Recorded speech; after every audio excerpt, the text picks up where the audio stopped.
Welcome back दोस्तों। आज की इस वीडियो में हम टेस्ट सीरीज 5 के कंप्लीट 100 क्वेश्चन को सॉल्व करेंगे। इसके सॉल्यूशन और एक्सप्लेनेशन हम आपको बतलाएंगे। अगर आप दक्षता परीक्षा का कंप्लीट नोट्स चाहते हैं, पीडीएफ या प्रिंटेड और संबंधित संपूर्ण अध्ययन सामग्री चाहते हैं तो आप हमसे ज़रूर संपर्क करें। हमारा संपर्क सूत्र है 7631314948। इस नंबर पर आप कॉल भी कर सकते हैं, व्हाट्सएप भी। सबसे पहला सवाल है, टेस्ट सीरीज 5 में नेत्री शब्द का पुल्लिंग क्या होगा। ये जो शब्द है नेत्री, ये स्त्रीलिंग है। इसका जो पुल्लिंग होता है उसे नेता कहते हैं। सही जवाब हो जाएगा ऑप्शन ए। अगला क्वेश्चन है 2 नंबर, निम्न शब्दों में किसमें विसर्ग संधि है। यहाँ पर 4 शब्द दिए गए हैं जिसमें किसी एक में विसर्ग संधि है, बाकी में संधि के दूसरे प्रकार दीर्घ संधि आदि है। ये जो अतएव है, जब आप इसका संधि विच्छेद करेंगे तो आएगा अतः जोड़ एव। ये जो आप देख रहे होंगे अह का सिंबल, यही विसर्ग संधि की पहचान होती है। जिस शब्द के संधि विच्छेद करने पर यह सिंबल आपको प्राप्त हो, यह विसर्ग संधि होता है। सही जवाब हो जाएगा ऑप्शन ए। अब हम बढ़ते हैं अगले सवाल की तरफ। एक मुहावरा है डिंग हाँकना। इसका अर्थ क्या होता है। डिंग हाँकने का जो वास्तविक अर्थ होता है शेखी बघाड़ना होता है। जब कोई डिंग हाँकता है तो अपनी औकात से ज़्यादा बातें करता है, यानी वो शेखी बघाड़ता है। नेक्स्ट क्वेश्चन है 4था नंबर। यहाँ पर लिखा हुआ है सत्य जोड़ चरित्र बराबर होता है सत्य चरित्र के, यानी ये संधि विच्छेद किया गया है और कहा गया है कि ये संधि का उदाहरण है, यानी कौन सा संधि का प्रयोग हुआ है। ये जो संधि है ये व्यंजन संधि है, क्योंकि त और च 2 व्यंजन आपस में मिल रहे हैं, इसलिए व्यंजन संधि है। हमने दक्षता परीक्षा के जो हिंदी नोट्स दिए थे आपको, हिंदी व्याकरण के, उसमें संधि के प्रकार पर हमने चर्चा किया था। अगला सवाल है 5 नंबर क्वेश्चन है, राग दरबारी उपन्यास के रचयिता कौन है। राग दरबारी बहुत ही फेमस उपन्यास है। इसके जो रचयिता है वो श्रीलाल शुक्ल हैं। श्रीलाल शुक्ल की रचना है राग दरबारी। अगला सवाल है 6 नंबर, पूस की रात कहानी के रचनाकार कौन है। पूस की रात ये जो कहानी है इसके रचनाकार प्रेमचंद हैं। यह प्रेमचंद की बहुत ही विख्यात रचना है। अगला सवाल है 7 नंबर, भाषा की सबसे छोटी इकाई कौन सी है। भाषा की जो सबसे छोटी इकाई होती है वो वर्ण होता है, जिसे अ आ क ख ग घ कहते हैं, जो सब मिलकर वर्णमाला कहलाता है। ये भाषा की सबसे छोटी इकाई है। वर्णों के मेल से शब्द बनता है और शब्द व्यंजन और स्वर दोनों के मेल से बनता है, यानी स्वर और व्यंजन वर्ण के प्रकार होते हैं। अगला सवाल है 8 नंबर, कनिष्ठ में प्रयुक्त प्रत्यय क्या है। प्रत्यय उसे कहते हैं जो किसी शब्द के बाद में जुड़कर एक नया शब्द बनाता है। यहाँ पे इष्ट प्रत्यय जब कन में जुड़ता है तो कनिष्ठ बनता है। सही जवाब हो जाएगा ऑप्शन ए। नेक्स्ट क्वेश्चन है 9 नंबर, जातिवाचक संज्ञा बताए। जातिवाचक संज्ञा जो होता है जो पूरे जाति का बोध कराता है, जैसे लड़का। लड़का में पार्टिकुलर किसी लड़के का नाम नहीं लिया गया है, बल्कि लड़का समूह के समस्त जाति को इंगित किया गया है। अगला सवाल है 10 नंबर, रक्त का पर्यायवाची शब्द नहीं है। पर्यायवाची उसे कहते हैं जिसका मीनिंग सेम हो, यानी समान अर्थ वाला। खून, रुधिर, शोणित ये सब रक्त के पर्यायवाची हैं। सबका अर्थ एक समान होता है, एक ही होता है। लेकिन ये जो कासरी है इसका अर्थ रक्त नहीं होता, ये एक अलग शब्द है, इसलिए यह रक्त का पर्यायवाची नहीं होगा। अगला सवाल है बहिरंग का विलोम क्या होगा। बहिरंग का मतलब होता है बाहरी रंग, इसका उल्टा होता है अंतरंग। आपका कोई मकान है, इसको बाहर से रंग करेंगे तो ये बहिरंग हो गया, बाहरी रंग, बाहरी रूप। और अंतरंग यानी अंतर का रूप, अंदर का रंग। दोनों एक दूसरे के विलोम है, यानी विपरीतार्थक उल्टा है। अगला क्वेश्चन है जिसमें शुद्ध वर्तनी का चयन करने को कहा गया है। यहाँ पर 4 शब्द लिखे हुए हैं जिसमें 3 की लिखावट गलत है, केवल 1 सही है। ये जो अध्येता लिखा हुआ है इसमें आधा ध होगा और य एकार ये होगा, यानी अध्येता का सही वर्तनी यही हुआ। नेक्स्ट क्वेश्चन है 13 नंबर, शेष कादम्बरी। ये एक रचना है, कहा गया है कि इसे रचनाकार कौन है, ये किसकी रचना है? तो ये शेष कादम्बरी जो है अलका सरावगी की महत्वपूर्ण रचना है, यानी इसके रचनाकार हो गए अलका सरावगी। सही जवाब हो जाएगा ऑप्शन डी। नेक्स्ट क्वेश्चन है 14 नंबर, निम्न में कौन सा मुहावरा नहीं है? निम्न में कौन सा मुहावरा नहीं है? यहाँ पर आस्तीन का सांप होना, छुपा दुश्मन होना, उल्लू बनाना, बेवकूफ बनाना, कमर टूटना, कमजोर पड़ना, ये सब मुहावरा है। दूर के ढोल सुहावने, ये मुहावरा नहीं बल्कि लोकोक्ति है। सही जवाब हो जाएगा ऑप्शन डी। अगला सवाल है पवन का पर्यायवाची शब्द नहीं है। यहाँ पर फिर पर्यायवाची शब्द रिपीट किया गया है। 4 ऑप्शन दिए गए हैं जिसमें 3 जो है पवन के पर्यायवाची हैं, लेकिन अनल का मतलब होता है आग, जो पवन का पर्यायवाची नहीं है। बाकी वात, वायु, समीर ये सब पवन के पर्यायवाची होते हैं। कहने का अर्थ ये हुआ, सही जवाब ऑप्शन बी है। अगला क्वेश्चन है 16 नंबर, अति का विलोम शब्द क्या होगा? अति का जो उल्टा होता है, विलोम होता है, वो अल्प होता है। अति का मतलब अधिक होता है, अल्प का मतलब कम होता है। के लिए किस कारक का चिन्ह है? कारक के जो चिन्ह होते हैं, कर्ता ने, कर्म को, करण से, संप्रदान को, के लिए, यानी को और के लिए, ये 2 शब्द जो हैं संप्रदान कारक के चिन्ह होते हैं। अगला सवाल है जो धातु या शब्द के अंत में जोड़ा जाता है उसे समास कहते हैं, अवयव कहते हैं, उपसर्ग कहते हैं, प्रत्यय कहते हैं। धातु या शब्द के अंत में जो जुड़ता है वो प्रत्यय कहलाता है, जो पहले जुड़ता है वो उपसर्ग कहलाता है। अगला क्वेश्चन है 19 नंबर, वर्तमान हिंदी का प्रचलित रूप है। हमारी जो हिंदी है वो किस लिपि में लिखी जाती है, इसका प्रचलित रूप क्या है? वर्तमान हिंदी का जो प्रचलित रूप है ये खड़ी बोली है। सही जवाब हो जाएगा ऑप्शन सी। यौगिक शब्द कौन है? यौगिक शब्द का अर्थ क्या होता है आप जानते होंगे, यानी यौगिक ऐसे शब्द को कहते हैं जो 2 शब्दों के मेल से बनता है। पाठशाला ये यौगिक हो गया। बाकी रूढ़, योग, रूढ़ के डिफिनेशन हमने आपको हिंदी व्याकरण के वीडियो में समझाए थे। अगला क्वेश्चन है 21 नंबर, इनमें कौन सा शब्द समूहवाचक प्रत्यय नहीं है? यहाँ पर समूह की बात हो रही है लेकिन एक जो है समूह से वंचित है। आइए उसे पहचानते हैं। जब बात लोग की हो, गण की हो, वर्ग की हो तो ये सब समूह को बतलाता है, लेकिन परेश का अर्थ समूह नहीं होता। ये जो होता है पेंटिंग परेश हो चाहे कोई भी हो, ये समूह को नहीं बतलाता है, क्यों? ताकि ये अपनी बात केवल समूह तक पहुंचाता है। अगला क्वेश्चन है 22 नंबर, शुद्ध वर्तनी का चयन कीजिए। यहाँ पर कवयित्री लिखा हुआ है जिसमें 3 की लिखावट गलत है, चौथे की लिखावट सही है। ऑप्शन सी में जो कवयित्री है ये सही है।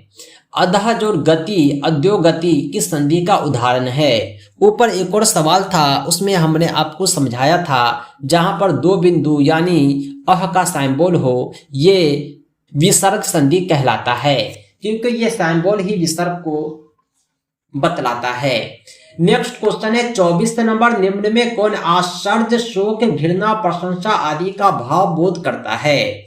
जो हमने आपको समझाया था विस्मयादि बोधक की परिभाषा में, उसमें शोक, आश्चर्य, घृणा की बात कही थी, यानी ये विस्मयादि बोधक को दर्शाता है। विपरीत अर्थ वाले शब्द क्या कहलाते हैं? विपरीत अर्थ वाले जो शब्द होते हैं वो विलोम शब्द कहलाते हैं। विलोम का मतलब होता है उल्टा, विपरीत का मतलब होता है उल्टा। अगला क्वेश्चन है 26 नंबर, अभिनय करने वाले क्या कहलाते हैं? जो अभिनय करता है उसे अभिनेता कहते हैं।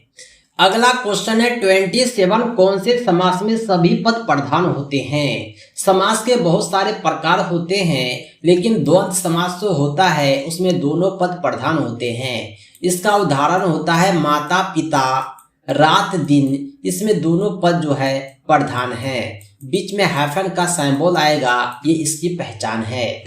आइए हम बढ़ते हैं अगले सवाल की तरफ। 28 नंबर है, x बटा 5 बराबर 3.5 में x का वैल्यू क्या हो जाएगा।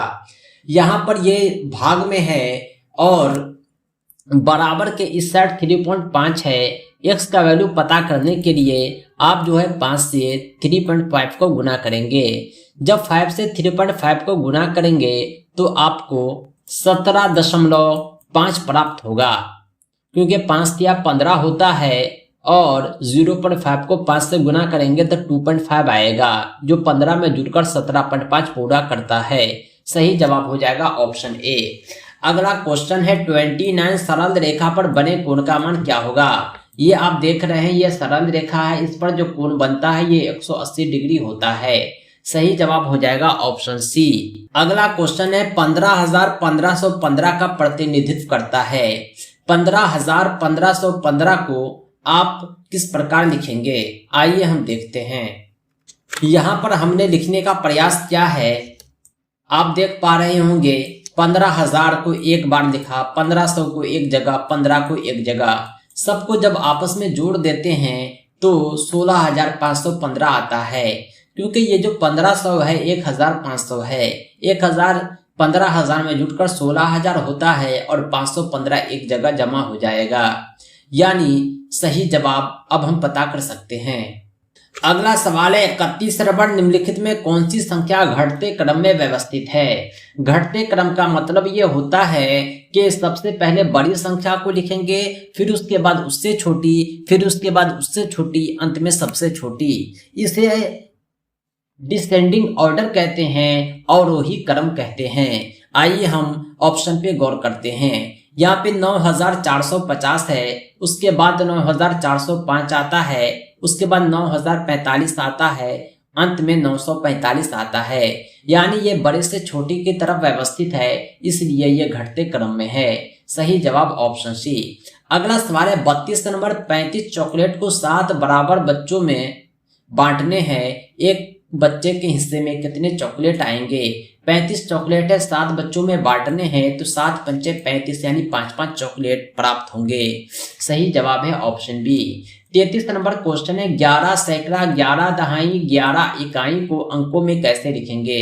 आइए हम इसे लिखते हैं। 33 नंबर को हमने सॉल्व किया है। ये 11 सैकड़ा यानी 1100, 11 दहाई यानी 110, 11 इकाई यानी 11। आप जानते होंगे कि इकाई में 1 से गुना किया जाता है, दहाई में 10 से, सैकड़ा में 100 से। जब सबको आपस में जोड़ते हैं तो 1221 प्राप्त होता है। सही जवाब ऑप्शन डी में अवेलेबल है। अगला क्वेश्चन है 34 नंबर, इकाई अंक का स्थानीय मान क्या होगा। इकाई अंक जो होता है उसका स्थानीय मान दी गई संख्या ही होती है, क्योंकि अभी हमने ऊपर बात किया कि इकाई में दी गई संख्या को 1 से गुना करते हैं और किसी भी संख्या को 1 से गुना करने पर वही संख्या प्राप्त होता है। अगला क्वेश्चन है 35 नंबर, जिस मूल्य पर कोई वस्तु खरीदी जाती है और उस खरीदी गई वस्तु को बेचा जाता है तो इस बेचे जाने वाले मूल्य को क्या कहते हैं। जिस मूल्य पर कोई वस्तु बेची जाए वो विक्रय मूल्य होता है और खरीदी जाए वो क्रय मूल्य होता है। खरीद बिक्री में अगर फायदा हो, 2 पैसा बचे तो लाभ कहलाया, अगर घाटा लग जाए तो हानि कहलाया। अगला क्वेश्चन है 36 नंबर, निम्नलिखित में किस भिन्न का मान अधिकतम होता है। यहाँ पर 4 भिन्न दिए हुए हैं, अगर आप गौर करेंगे तो ये नीचे का जो डिनोमिनेटर है जिसे हर कहते हैं सब में 7 है। ऐसी स्थिति में आप अंश को देखें, जो अंश बड़ा है वह भिन्न बड़ा है, जो अंश छोटा है वह भिन्न छोटा है। सही जवाब ऑप्शन बी आता है। अगला सवाल है, एक वर्ग है जिसकी एक भुजा की लंबाई 4 सेंटीमीटर है। ये वर्ग ठीक इस प्रकार का है, एक भुजा दिया हुआ है 4 सेंटीमीटर और कहा गया है कि क्षेत्रफल प्राप्त करें। वर्ग का जो क्षेत्रफल होता है इसका फॉर्मूला लंबाई गुने चौड़ाई होता है। लंबाई 4 चौड़ाई 4 यानी भुजा का स्क्वायर 4 चौके 16 सेंटीमीटर प्राप्त होता है। लेकिन ये सेंटीमीटर नहीं बल्कि वर्ग सेंटीमीटर होगा, क्योंकि सेंटीमीटर को सेंटीमीटर से गुना करने पर ये वर्ग सेंटीमीटर बन जाएगा। सही जवाब ऑप्शन डी है। अगला क्वेश्चन है 38। यहाँ पर 4 जो है नंबर दिए हुए हैं, इसमें बड़ा कौन है पहचानना है। दशमलव के दाईं ओर जितने जीरो होंगे संख्या उतना छोटा हो जाएगा, यानी सबसे बड़ा आपको पहले स्थान पर है 0.5। सही जवाब है ऑप्शन ए। अगला क्वेश्चन है 39 नंबर 18/7 13/7 को आपस में जोड़ा जाए। जब 18/7 और 13/7 को हम जोड़ेंगे तो सिंपली हम 18 और 13 को जोड़ेंगे, क्योंकि हर जो है आपस में बराबर है। 18 और 13 को जोड़ने पर 31 आता है और नीचे 7 कॉमन है, यानी 31/7 सही जवाब हो जाएगा। अगला क्वेश्चन है 40 नंबर 441 का वर्गमूल निकाले। वर्गमूल निकालने का मतलब ये हुआ कि आप ऐसी संख्या तलाशें जिसे आपस में गुना करने पर 441 आ जाए। ऐसी संख्या 21 है जिसे आपस में गुना करने पर 441 होता है। वैसे हमने अपने नोट्स में वर्गमूल निकालने का तरीका भी सिखाया था। आप भाग विधि से और गुणनखंड विधि से जैसे चाहें वर्गमूल निकाल सकते हैं। वर्गमूल निकालने के लिए हम भाग विधि का प्रयोग कर रहे हैं। भाग विधि से निकालने के लिए हम उसे इस तरह निकालते हैं, आपस में घटाने पर जब 0 आ जाए तो ये जो आता है भागफल यही वर्गमूल होता है। अगला क्वेश्चन है 42 नंबर अंश तथा हर का संबंध होता है। अंश हर शब्द का नाम आपने सुना होगा, यह कौन सी संख्या में होता है। आइए ऑप्शन देखिए और बताइए, क्या अभाज्य संख्या में, भाज्य संख्या में, सम संख्या में या परिमेय संख्या में। आप कहेंगे परिमेय संख्या में अंश और हर होता है। इसे p/q के रूप में लिखा जाता है। q का वैल्यू 0 के अलावा कुछ भी होता है। अगला क्वेश्चन है 43 नंबर समतल सतह वाली आकृति होती है। समतल उसे कहते हैं जो लंबाई और चौड़ाई रखता हो, इसमें ऊंचाई का अभाव हो। मैम ने जो अभी आकार बनाया है इसमें लंबाई चौड़ाई है लेकिन ऊंचाई नहीं है, मोटाई का इसमें अभाव है। ऐसी समतल सतह वाली आकृति का एक उदाहरण घनाभ है। घनाभ का शेप जो होता है डब्बे के जैसा होता है। अभी हम बना रहे हैं, आप देख पाएंगे। ये जो आकार हम बना रहे हैं ये असल में घनाभ है। इसमें लंबाई, चौड़ाई, ऊंचाई सब है और ये समतल है, यानी चपटी है, या इसमें उभार नहीं है, गोलाई नहीं है। अब बढ़ते हैं अगले सवाल की तरफ। अगला सवाल है 44 नंबर निम्नलिखित में कौन सही है। यहाँ पर बड़ा और छोटा को पहचानना है, कौन बड़ा है कौन है छोटा। ये जो सिंबल बतलाता है कि जिधर टूटी है उधर छोटी है, यानी इस प्रकार आप इसे याद रख सकते हैं। अगर 5/2 5/4 को देखा जाए तो 5/4 जो होता है वो छोटा होता है 5/2 से। बाकी ऑप्शन को देखेंगे तो आप गलत पाएंगे। सही जवाब ऑप्शन बी है। अगला सवाल है 75/8 को दशमलव में बदलने पर प्राप्त होगा। 75/8 को दशमलव में बदलने के लिए 75 को 8 से भाग देंगे। 8 से जब भाग देंगे तो 9 बार में आएगा। 9 × 8 72, घटाने पर 3 आता है। फिर दशमलव देंगे, 0 बैठाएंगे, 8 × 24 आता है। 24 में से घटाते हैं तो 6 प्राप्त होता है, ये 60 हो जाएगा।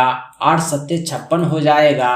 फिर 4 शेष बचेगा, 0 8 × 5 40। दशमलव का जो नियम कहता है कि आपको दशमलव के बाद 2 ही डिजिट लिखना है।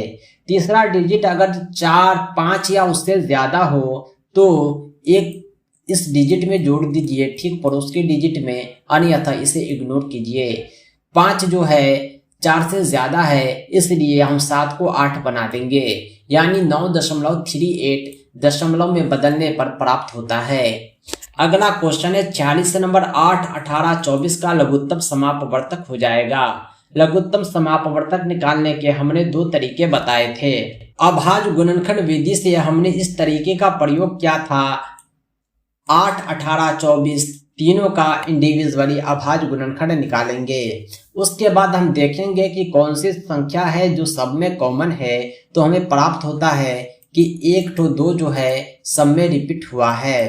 इसके अलावा ये दो जो एक्स्ट्रा है उसे भी हम लिखते हैं। उसके बाद हम जो है देखते हैं कि 3 जो है कितनी बार सब में रिपीट हुआ है। तो 3 जो है एक बार रिपीट हुआ है, फिर एक्स्ट्रा 3 को भी लिखते हैं। यानी इसमें लिखा ये जाता है कि हम हाईएस्ट घात देखते हैं, हाईएस्ट घात को लिखते हैं। 2 का हाईएस्ट घात 3 और 3 का हाईएस्ट घात 2 है। सबको आपस में गुना करने पर 72 आता है। ये इसका एलसीएम हो गया। इसके अलावा भी आप एलसीएम निकालने के लिए भाग विधि का प्रयोग कर सकते हैं। उसे इस प्रकार लिखकर इस तरह निकाला जाता है। 2 से भाग देंगे, फिर हम 3 से भाग देंगे, आपस में गुना करके हम प्राप्त कर सकते हैं। अगला क्वेश्चन है 47। एक दर्जन केले का मूल्य 40 रुपया है तो 100 रुपए में कितने केले मिलेंगे? आइए इसे भी हम सॉल्व करते हैं। 40 रुपए में एक दर्जन केले मिल रहे हैं। एक दर्जन का मतलब होता है 12 केला। तो 1 रुपए में कितने केले मिलेंगे? 1/40, क्योंकि यह भाग में आ जाता है। 100 रुपए में कितने केले मिलेंगे प्राप्त करने के लिए इसे 100 से गुना करेंगे। 1/40 को 100 से गुना करने पर 2.5 प्राप्त होता है। 40 दूना 80, 20 100, यानी 2.5 दर्जन केले प्राप्त होते हैं। अगला क्वेश्चन है 48 नंबर। उत्तर प्रदेश का कन्नौज किस लिए प्रसिद्ध है? उत्तर प्रदेश का जो कन्नौज शहर है वो ईंट के लिए काफी प्रसिद्ध है। अगला क्वेश्चन है निम्नलिखित में कौन रबी फसल है? रबी फसल उसे कहते हैं जो ठंडी के मौसम में उगाई जाती है। अक्टूबर नवंबर में बोई जाती है, मार्च अप्रैल में काटी जाती है।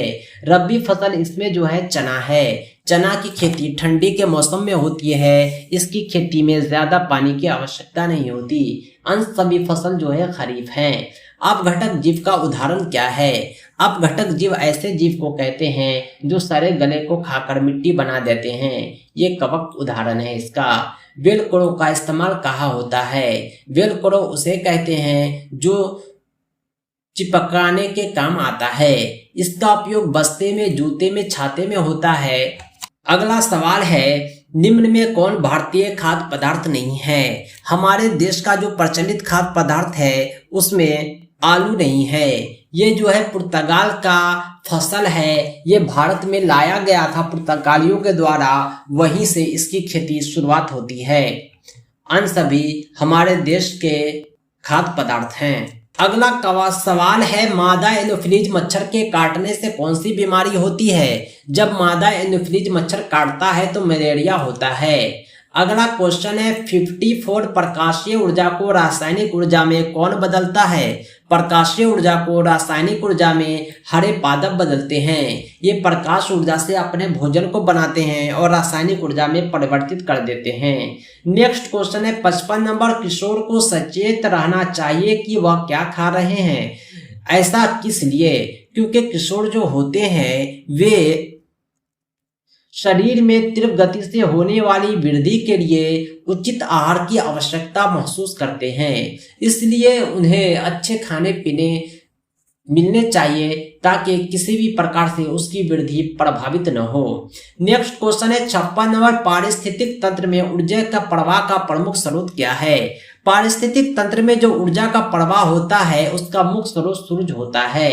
सूरज की रोशनी से ही ऊर्जा लेकर लोग एक ऊर्जा को दूसरे में परिवर्तित करते हैं। अगला क्वेश्चन है हरे पौधे को पारिस्थितिकी में क्या कहा जाता है? हरे पौधे जो होते हैं पारिस्थितिकी में उत्पादक कहलाते हैं। नेक्स्ट क्वेश्चन है लैंगिक जनन में कितने सजीवों की आवश्यकता होती है? लैंगिक जनन में 2 सजीव कंपलसरी हैं, एक मेल दूसरा फीमेल। दोनों जब आपस में कपुलेट करते हैं तो संतान की उत्पत्ति होती है, बच्चे का जन्म होता है। नेक्स्ट क्वेश्चन है निम्न में कौन सा वाहनों के लिए सबसे कम प्रदूषक ईंधन है? यहाँ पर 4 ईंधन के ऑप्शन दिखाए गए हैं जिसमें सबके सब प्रदूषण पैदा करते हैं, लेकिन एक काफी कम प्रदूषण पैदा करता है, वो संपीड़ित प्राकृतिक गैस सीएनजी है।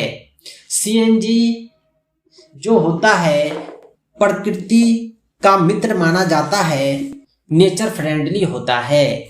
नेक्स्ट क्वेश्चन है 60 नंबर। कमरे के ताप पर द्रव अवस्था में रहने वाली धातु कौन है? कमरे के ताप पर द्रव अवस्था में पारा रहता है। विश्व का सर्वाधिक प्रसिद्ध कीटनाशक कौन सा है? जो विश्व का सर्वाधिक प्रसिद्ध कीटनाशक है उसमें DTD है। DTD भी काफी सर्वाधिक कीटनाशक है। नेक्स्ट क्वेश्चन है 62 नंबर, पारिस्थितिक तंत्र में ऊर्जा का डैश होता है। पारिस्थितिक तंत्र में जो भी ऊर्जा है उसका रूपांतरण होता है। प्रकाश ऊर्जा का रूपांतरण रासायनिक ऊर्जा में, एक ऊर्जा का रूपांतरण दूसरे रूप में होता रहता है। नेक्स्ट क्वेश्चन है मीनामाता रोग किस कारण से होता है? मीनामाता रोग जो होता है पारा प्रदूषण के कारण होता है। नेक्स्ट क्वेश्चन है आकाश का रंग नीला प्रतीत होता है। आकाश का रंग जो नीला प्रतीत होता है उसका कारण है प्रकाश का प्रकीर्णन। नेक्स्ट क्वेश्चन है जैव भार में कौन सम्मिलित है? जैव भार में जो है समस्त जीव सम्मिलित होते हैं। नेक्स्ट क्वेश्चन है 86 नंबर, प्राकृतिक गैस में मुख्यतः कौन सी गैस होती है? प्राकृतिक गैस में मुख्यतः मीथेन होती है, जिसे CH4 भी कहा जाता है।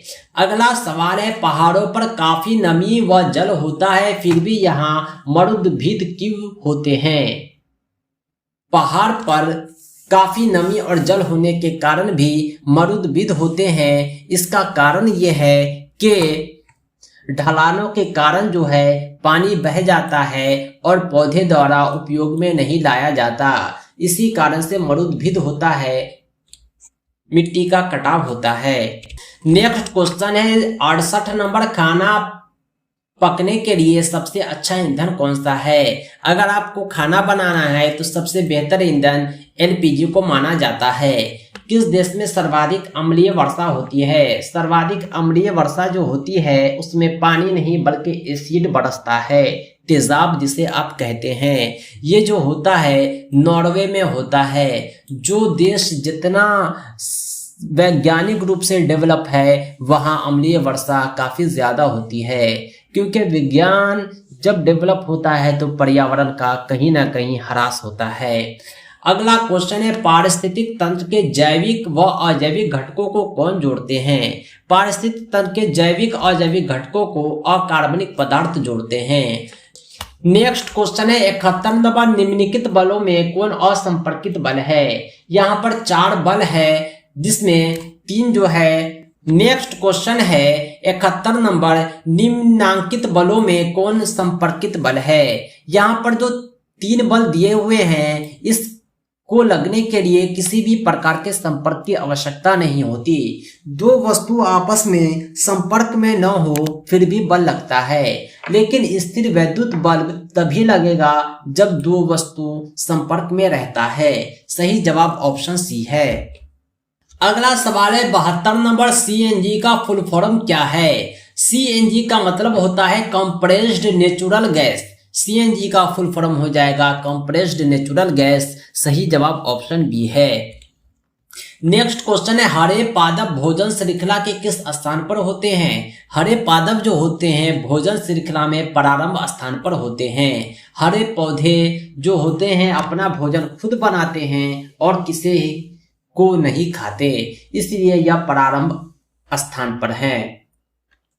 अगला क्वेश्चन है मोमबत्ती की ज्वाला का मध्यभाग कैसा दिखाई पड़ता है? मोमबत्ती की ज्वाला का जो मध्यभाग होता है वह पीले रंग का दिखाई देता है। जब आप ज्वाला को गौर से देखेंगे तो सबसे ऊपर ब्लू दिखेगा, उसके बाद पीला और अंत में लाल।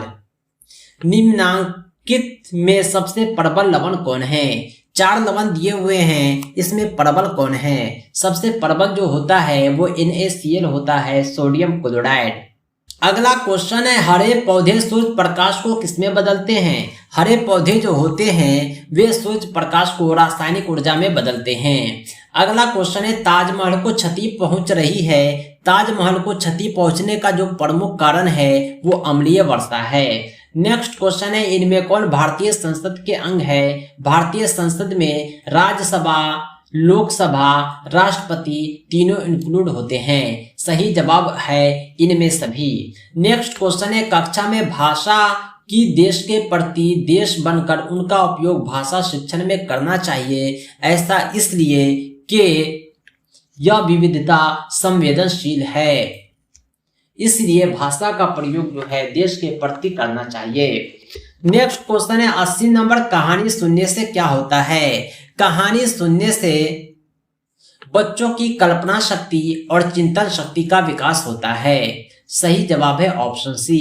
नेक्स्ट क्वेश्चन है 81 नंबर, भाषा शिक्षण के अंतर्गत वर्तनी संबंधी त्रुटि का निवारण करना चाहिए। ऐसा इसलिए कि वर्तनी का शुद्ध उच्चारण एवं लेखन अभ्यास हो जाता है और इसी माध्यम से हम त्रुटि का निवारण कर पाते हैं। नेक्स्ट क्वेश्चन है औसत बुद्धि वाले बालकों का IQ बुद्धि लब्धि कितना होता है?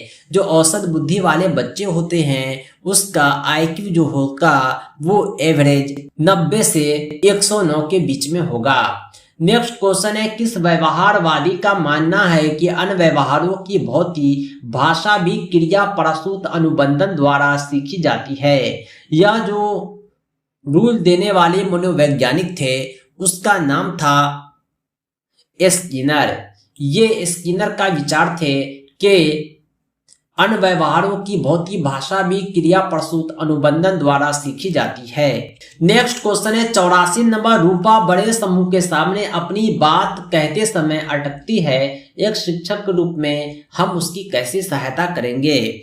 ऐसी सहायता करेंगे कि हम प्रारंभ में छोटे छोटे बात करने का भरपूर अवसर देंगे, क्योंकि बड़े समूह में अपनी बात वो कह नहीं पाती है। जब वो छोटा छोटा बात कहेगी तो छोटे छोटे समूह में उसका हेजिटेशन दूर होगा और धीरे धीरे वह सब कुछ बोलने लगेगी। नेक्स्ट क्वेश्चन है 85 नंबर, जब शिक्षिका पूछती है कि हम भी सफल होंगे, इस वाक्य में भी लगने का क्या अर्थ है? भी जो होता है निपात होता है, यह किसी भी काम पर दबाव देता है, यानी बायफोर्सली कहता है। ये भाषा की बारीकी समझाना चाहता है कि भी का अर्थ क्या है। भी को हटा देंगे फिर भी बात पूरी है, लेकिन भी लगाने का अर्थ होगा कि सब बच्चे तो सफल होंगे ही, मैं भी होऊंगा, यानी ये भाषा की बारीकी है। नेक्स्ट क्वेश्चन है 86 नंबर, सुनीता अक्सर तालाब श को दंती स का उच्चारण देती है। सुनीता की भाषा शिक्षिका के रूप में आप इस स्थिति में क्या कहेंगे? सुनीता के साथ जो प्रॉब्लम है वो क्षेत्रीय भाषा का प्रभाव है। तालाब श का प्रयोग जहां पर होना चाहिए वहां पर दंती स का उच्चारण करती है। शमशान को शमशान बोलती है, वह क्षेत्रीय भाषा का प्रभाव है। जो वो सुनती है वही बोलती है। नेक्स्ट क्वेश्चन है 87, सीखी हुई बात को स्मरण रखने या पुनः स्मरण करने की असफलता कहलाती है। किसी सीखी हुई बात को आप याद नहीं रख पाते हैं तो ऐसी स्थिति को संवेदना कहा जाता है। सही जवाब हो जाएगा ऑप्शन सी। 88 क्वेश्चन है, निम्नलिखित में कौन व्यक्तित्व का प्रक्षेपी परीक्षण नहीं है? व्यक्तित्व के जो प्रक्षेपी परीक्षण है उसमें 16 PF परीक्षण इंक्लूड नहीं है। जब बच्चा कार्य करते हुए ऊबने लगता है तो यह बात का संकेत है कि संभवतः कार्य यांत्रिक रूप से बार बार हो रहा है। सही जवाब हो जाएगा ऑप्शन ए। नेक्स्ट क्वेश्चन है 90 नंबर, प्रायः शिक्षार्थियों की त्रुटियां डैश की ओर संकेत करती है। शिक्षार्थी की जो त्रुटि है वो सीखने की अनुपस्थिति को बतलाता है, क्योंकि वो सीखने के दौरान कहीं और रहते हैं, उसका ध्यान कहीं और रहता है। नेक्स्ट क्वेश्चन है 91 नंबर, राज्य स्तर की एकल गायन प्रतियोगिता के लिए विद्यार्थियों को तैयार करते समय एक विद्यालय लड़कियों को वरीयता देता है। यह दर्शाता है कि लड़कियों के प्रति उसके लैंगिक पूर्वाग्रह है, यानी वो मानता है कि ये गायन का काम जो है लड़की का है। लड़के और लड़कियों में इस तरह का भेदभाव करना, किसी पार्टिकुलर काम को किसी एक लिंग को ही सौंपना लैंगिक पूर्वाग्रह कहलाता है। नेक्स्ट क्वेश्चन है 92, समन्वित शिक्षा की सफलता निर्भर करती है। समन्वित शिक्षा की जो सफलता होती है वो समुदाय के समर्थन पर निर्भर करती है। आप विद्यालय में बेहतर शिक्षा तभी दे पाएंगे जब ग्रामीण आपको समर्थन देंगे। नेक्स्ट क्वेश्चन है 93, अधिगम से संबंधित किसी विद्यार्थी की समस्याओं का सबसे अच्छा उपचार है। अधिगम से संबंधित जो समस्या है उसका सबसे अच्छा उपचार निदानात्मक शिक्षण है। सही जवाब हो जाएगा ऑप्शन डी। नेक्स्ट क्वेश्चन है 94, एक शिक्षक विद्यार्थियों को अनुप्रेरित करता है। एक शिक्षक जो है विद्यार्थियों को अनुप्रेरित करता है, किस प्रकार कर सकता है? तो वो पुरस्कार देकर करेगा। उदाहरण मार्गदर्शन कक्षा में भाषण देकर अनुप्रेरित नहीं होता, बल्कि जब आप पुरस्कार देंगे तो उसके अंदर सीखने का लालच आएगा। नेक्स्ट क्वेश्चन है 95 विशिष्ट बालकों की शिक्षा हेतु शिक्षक को ध्यान देना चाहिए। विशिष्ट बालक उसे कहते हैं जिसे विशेष आवश्यकता होती है, जैसे दिव्यांग बालक हो, मंद बुद्धि बालक हो, ये सब विशिष्ट बालक की श्रेणी में आता है। आपको चाहिए कि उसके व्यक्तिगत आवश्यकताओं और समस्याओं पर ध्यान दें, आप उसका निदान करें। नेक्स्ट क्वेश्चन है 96 सीखने के सिद्धांतों के संदर्भ में स्कैफोल्डिंग, ये जो मनोवैज्ञानिक थे डैश की ओर संकेत करता है। स्कैफोल्डिंग के अनुसार जो सीखने से संबंधित सिद्धांत थे उसमें सीखने में वयस्कों द्वारा अस्थायी सहयोग होना चाहिए।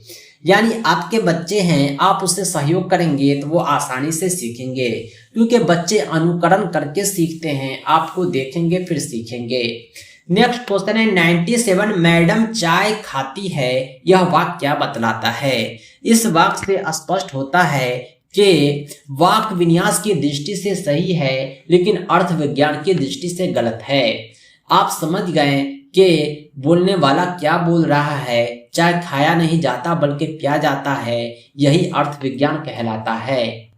नेक्स्ट क्वेश्चन है 98 पियाजे के अनुसार मूर्त संक्रियाओं का स्तर किस अवधि में घटित होता है।